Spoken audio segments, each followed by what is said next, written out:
Naghihiwa na ako ng mga gulay. Repolyo, ito yung kapit sa atin. Parang ibang klaseng repolyo ito, mahaba.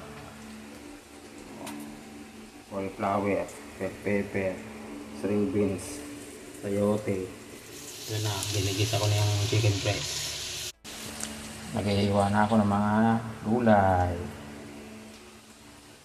Repolyo, ito yung kapit sa atin. Parang ibang klaseng repolyo ito, mahaba.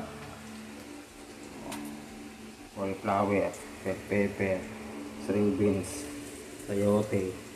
Ito na, ginigisa ko na yung chicken breast. Naghihiwa na ako ng mga gulay. Repolyo, ito yung kapit sa atin. Parang ibang klaseng repolyo ito, mahaba. Cauliflower, bell pepper, string beans, sayote. Ito na, ginigisa ko na yung chicken breast.